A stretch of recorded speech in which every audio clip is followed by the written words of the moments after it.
What's up, everyone? Welcome into DodgerHeads, presented by DodgerBlue.com. My name is Jeff Spiegel, joined today by Matthew Moreno. Matt, we've got some Clayton Kershaw updates to share, and as usual with the Dodgers and Dave Roberts and injuries, sort of a roller coaster few days. So we know he carries the no-hitter. Then he comes out of that game prematurely. People are like, why is he coming out? We see a replay that he removed himself from that game. Then it's, oh, shoot, is he injured? So walk us through from the moment he'd left that game to where we are today. What do we know about Clayton Kershaw? Yeah, so Tuesday night, like you said, walking off the field after he finished the sixth inning, he kind of, gave a sign like that, like, I'm done. And sure enough, Brusdar Graterol came in and Kershaw did stay in the dugout, so that was certainly encouraging. But then after the game, when he was asked about it, he was very vague, and he just said, I didn't feel great overall. The last inning kind of got to him.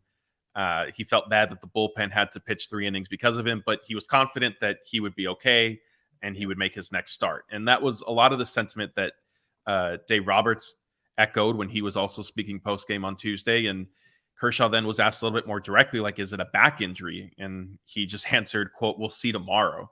And that was going to be Wednesday. So he gave the indication that he would update the media who are out in Denver with the team on Wednesday. Then Wednesday comes, clubhouse opens before a game like normal, and Kershaw was not there. I think he was possibly, at least for a portion of media access, getting checked out by a doctor.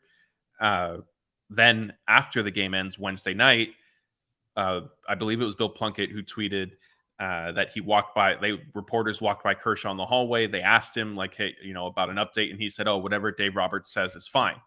So then on SportsCenter LA last night, I'm watching it, and Dave Roberts is getting asked, for an update. And he just says, oh, I'll let Clayton tell you the specifics. And then they said, well, he just told us to come talk to you. And so there's a lot of kind of back and forth. Dave Roberts still, was pretty vague, other than saying he didn't have an MRI. He was feeling good. He did his normal workout at first day after a start. And the plan remained for Kershaw to play catch on either Friday or Saturday. And then the team would decide, when he starts next. And right now that's Monday, very tentatively, I would add. Yeah. Then we get to today, Thursday. And Kershaw is in the clubhouse to speak with the beat reporters out there. And that's when he reveals, I think the quote he gave was his left shoulder got a little cranky on him. So he was given a cortisone shot to treat the inflammation in there. And that's kind of where things stand. Now, is that the full extent of it? That's, I know you and I will discuss that right now. And that's, I think, what is sort of next for the Dodgers to kind of figure out. Yeah, well, look, somewhere in here, there's a Dustin May story about whether or not he actually did or did not throw on his injury rehabilitation, but maybe we save that for another video. Just to go back a little further, I was doing some digging on Clayton Kershaw's health history, and it's a pretty interesting read. So if you go back to kind of the beginning of his career did not begin in 2009, but for the sake of this, 2008 was his rookie season. He made 21 starts. 2009, he makes 30 starts. From 2009 to 2015, he made 30-plus starts in 6 of those 7 seasons. The one season he didn't make 30 starts, he made 27. So pretty consistent, 30, 32, 33, 33, 33, 27, 33, up until 2015. And then that's when sort of the injury bug starts to come into his career. 21 starts in 16, but it's really the last couple of years that things have gotten the most complicated. In 2021 and 2022, he made 22 starts apiece. In 2021, that was due to an elbow issue. And then in the postseason, it was forearm issues. In 2022, it was a pelvis injury. And then it was a back injury. And the reason you brought up, Matt, is the reason the back got brought up, was because that's been the issue. 2018, he had a back issue. 2020, he was injured with a back issue twice, and then again in 2022. And so my question to you is, he says it's his shoulder acting up. Is that good news? Like, you never want an elbow. Elbow's the worst. And I don't know what's second. Is it shoulder or back? Which of those two would be more concerning for you, considering Clayton Kershaw and all the time he particularly has missed with a back injury?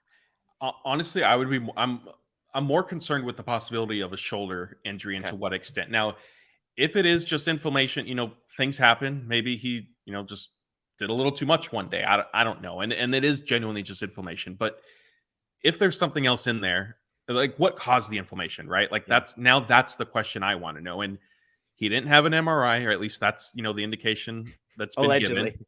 That's the indication that's If been you want to, given. if you want to trust the information that you've been given, which we've been given no reason to believe it, but it's the only information we have. So no Right. MRI is what Dave Roberts told us. So if there is no MRI, but doctors checked it, like, okay, fine, maybe there's just inflammation, but something is causing that. And is it shoulder fatigue? Maybe, like, Yeah. perhaps, but I would be more, I'm a little bit more concerned that it's a shoulder injury rather than just the back, because at least with the back, he's had, some sort of, for better or worse, experience with it. And frankly, as I've expressed on our shows, like, I have back trouble also. And like, there's like, you kind of know, okay, my back is bothering me. This is, the 2-3 weeks, 4 weeks that I need to kind of give time for it to sort of ease up, heal, recover, and then I'm good to go again. Shoulder, again, like, because, and a lot of this I will preface with, I'm not fully convinced that we've received all the information. Do they owe it? Do they owe it to us? Not necessarily, but fact of the matter is, I don't think we've been given all the information. And so for that reason, I'm more concerned about it being his shoulder this time around, as opposed to maybe more back trouble. Yeah, and just as an aside, are we owed the truth? To your point, they can tell us whatever they want to tell us. My only issue is, don't tell me things that aren't true. Like, you don't have to answer direct questions. You can be vague, you can be unclear, but like, don't tell me he didn't get an MRI if we end up finding out he did get an MRI. Like, those are the things to me that would bother me. And again, to this point, we'd have no reason to believe that we've been lied to. As I joked about the Dustin May situation, like, it's very easy to imagine that Dave Roberts just isn't dialed into what Dustin May is doing. He got something, he kind of half-heartedly mentioned it. It turned into a news story. And then all of a sudden he's like, hey, just to clarify, that actually didn't happen. That was bad info I got. But, so that's my aside. And look, I know there's people in the comments saying, hey, we are owed the truth. Hey, to each their own. Like, this is not we can agree to disagree on this one. But back to Kershaw. It is interesting because he feels so old because he's been in our life since 2008. He's only 35. Like, the number of pitchers that are pitching nowadays well into their late 30s is encouraging, I guess, if you're a Kershaw fan and wanting to somebody that wants to see him pitch for a while. And yet it does feel like father time. And as I mentioned, 30 plus starts in 6 of 7 years. Like, it's possible that's starting to catch up with him. Obviously, velocity's dipping, health, etc. But this all brings me to sort of the nuts and bolts of this. I think it's malpractice if the Dodgers make him pitch again before the All-Star break. They can put him on the injured list, and he only has to miss one start. There is no reason in the history of the world for why he should be making another start before the All-Star break. They just had a bullpen game. Throw him on the IL. Get yourself another bullpen arm for a couple of days, and then send that guy down when you need another starter and Julio's, ready to be activated or whatever it is. But to me, the bottom line here is absolutely put him on the injured list. Let him rest. Then he goes into the All-Star break. Unfortunately, he will make the All-Star game. I would say, for the love, please do not pitch in the All-Star game. Take the 2 weeks off. Let your shoulder rest. Let your back rest. Let your knee rest. Let whatever else may be hurting you rest. And then let's talk in the middle of July. That would be sort of my take on this whole thing. Yeah, I agree with you. It's not worth it right now. And Jerry Harrison Jr., he expressed a similar sentiment on the postgame show Wednesday night, and he said, I'm sure Clayton, if he happens to see this, he's going to yell at me for saying this, but he should take a break. Yeah, and he's already made 16 starts. Yeah, you double that, obviously. I mean, it's not necessarily going to be double exactly, but he's basically on pace to make 32 starts in a season, which is a lot for him at his age and his back injury, his injury history, and so. I agree. It's not worth it. It will be unfortunate that, going on the IL means he'll just be an all-star in kind of name only and not necessarily get to pitch in that game. But I think there is some comfort and silver lining in he started finally, long overdue, but he started it last year, right? And it came at Dodger Stadium. If it was at Dodger Stadium this year, I would say this is really unfortunate. But still, you do have to prioritize the regular season and a team like the Dodgers, the playoffs, and hopefully a deep World Series run. And put him on the IL, let him spend a month, literally, if you need to, type thing. And I think Dave Roberts did say that an IL decision, this was before Kershaw revealed the details, the specifics of, or at least what he's willing to share. Dave Roberts did say that he is open to the idea of putting him on the IL as a means of kind of managing his workload, but that it would obviously have to be a conversation with Kershaw because he's who he is and he's earned that respect type thing. But I will add that the Dodgers sending Michael Grove down today, optioning him for Justin Brule. lends me to believe that we're going to see an IL move because you're short on starters. So you can't make that. You're not going to send Grove down as much as you kind of need bullpen help, but he will be eligible to get recalled because he'll be replacing a proverbial injured pitcher who I think will be Kershaw in due time. I was trying to track with you, and then that last piece is the detail. So Sorry. You can send a guy like Michael Grove down, and typically he has to stay down for, I believe it's like 10 days. 15. 15, but the one exception is if somebody goes on the injured list, then somebody can be immediately recalled. And so I think that's a great point, that you wouldn't send Michael Grove down for Justin Brule unless you were like, it buys you. Now, the flip side is, why not just put Kershaw on the injured list and save yourself, whatever. Michael Grove probably isn't flying anywhere, so he probably doesn't have to worry about that. But why not just save yourself the trouble and do that now?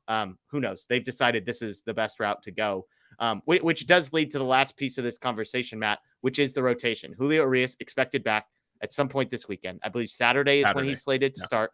So you've got, as of Saturday, you've got Gonsolin, you've got Urias, you've got Miller, you've got Sheehan. So you're kind of back to a 4-man rotation. It's sort of like the Dodgers can never get to 5. It's just going to be a rotating door in that 5th starter spot. Grove pitched yesterday, 5 innings, 4 earned runs. Not very good. I mean, I would still say it's a half step above the Syndergaard experience would be my explanation, although Grove gives up a crap load of hits, which is never what you want to see. But do you think, can the Dodgers afford, in your estimation? I've got an answer to this, but can the Dodgers afford to slow play the Clayton Kershaw situation given the state of the current rotation? Or is Kershaw's health absolute priority number one? You're not even thinking about who your 5th starter is when you're deciding how long or if to put Kershaw on the IL.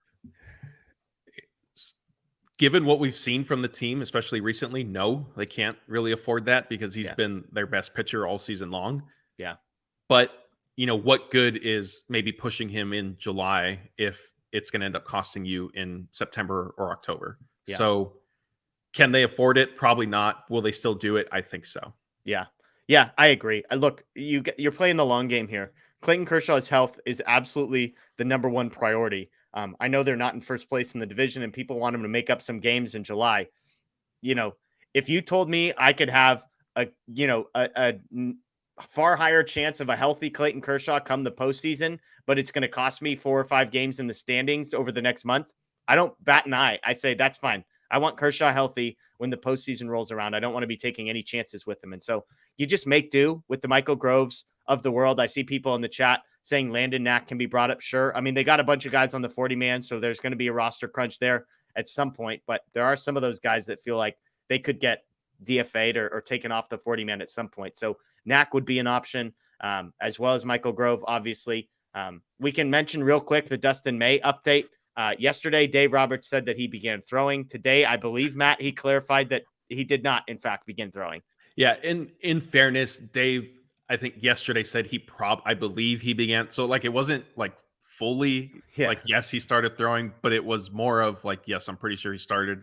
And then, one day later, 24 hours later, he sort of walked it back, which, I know we were discussing amongst our staff. The way he said it, I just had a feeling like this, there's no way this is true. He would know if Dustin May started throwing. Yeah. And unfortunately he hasn't. Another thing too, we'll have a video up, all-star game starters, Mookie Betts, JD Martinez, Freddie Freeman, no Will Smith, which it had not a surprise in the sense that it had been tracking that way. And we'll get into it in another video, but it could be bad news for Will Smith and another snub. Unfortunately, stop. It could. Ken Rosenthal said National League catcher was the easiest position group of any position group when he went through and made his predictions, because he said it's those two, Murphy and Smith, and there's nobody else even close. He said it was the easiest one for him. So I'm going to hopefully be optimistic and hope that Ken Rosenthal has done the math, looked it over, and said it's true. But to your point, that's for another video. And another thing, too, for those of you who are going to be looking for our tweets tonight, looks like the game is in a rain delay. Someone in the chat might have said hail delay.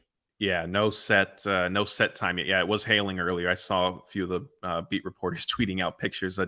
It's crazy. It was 80 and 90 degrees the past few days. And I mean, I guess that's Colorado for you.